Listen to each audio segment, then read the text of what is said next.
With Nahida's rerun approaching, here is a full guide to help you build her for any team she thrives in. Nahida's versatility makes her one of the most flexible units in Genshin Impact, able to fill multiple roles across different Dendro-based teams, from off-field DPS to an enabler for Bloom and Burning teams. So let's dive into the different ways you can build her to optimize her potential in each role.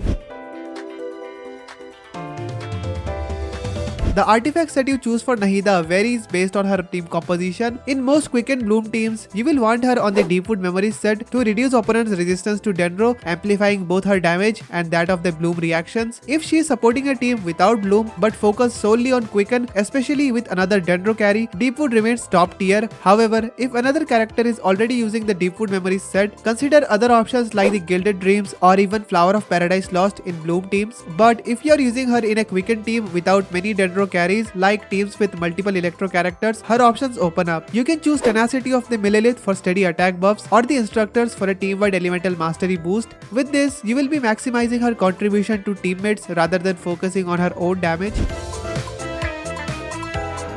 Nahida's energy recharge needs depend on the team. Double or triple Dendro teams will have low energy requirements, while teams like Sino-focused Quicken teams may need more energy recharge due to shorter rotations. Beyond that, prioritize Elemental Mastery, but in some Quick Bloom teams, you can run Elemental Mastery and Crit also. This will not only enhance her support, but also boost her Quicken damage and sub-DPS potential. Her signature weapon is a fantastic pick, boosting Elemental Mastery and offering a team-wide buff. However, there are great alternatives. Kagura's Verity is a good 5-star option to maximize her damage, while 4-star choices like Sacrificial Fragment and Mappa Mare provide plenty of Elemental Mastery. Favonius Codex is another solid pick if her energy needs are high, and Thrilling Tales of Dragon Slayer can be used if you are looking to boost a specific teammate's attack. And for flexibility, Wandering Event Star is excellent as it boosts Elemental Mastery and provide attack buffs to the team.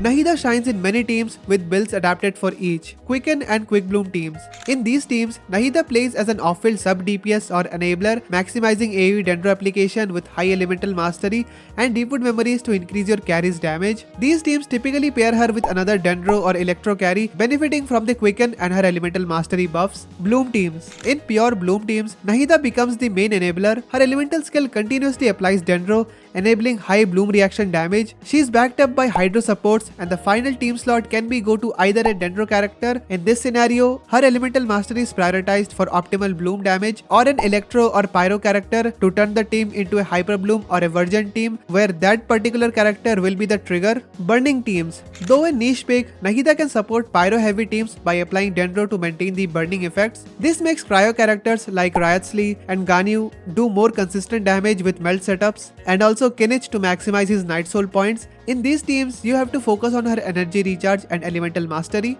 How essential is Nahida for each team? Is Nahida indispensable? Not always. In Quicken teams with Dendro carries like Alhaitham, Nahida is phenomenal, providing excellent support with her Elemental Mastery buffs and AoE Dendro application, but she is replaceable in certain team setups. For instance, teams featuring Electro carries like Sino or Yai Miko may not need Nahida as urgently, as they rely more on Electro reactions, which other Dendro supports can supply. In Bloom teams, however, Nahida's AoE Dendro application is practically irreplaceable, particularly in Nilu-centered comps where Bloom damage is a priority. Her unique skill set makes her a near perfect fit for Bloom heavy scenarios. As for Burning teams, she is less critical, as other Dendro characters like Baizu or Kirara can fulfill similar roles with added utility like healing. So, Nahida is a flexible character with powerful applications in various team archetypes. Her adaptability makes her an outstanding unit, especially for teams centered on Dendro reactions. Still, her necessity varies based on the team composition. While she is an absolute powerhouse in Bloom and Dendro carry Quicken teams, she is replaceable in Electrocentric and Burning teams. If you enjoyed this guide, please subscribe and don't forget to check out my best Shilonen teams video for insight into the most powerful Shilonen teams, and I'll see ya next time.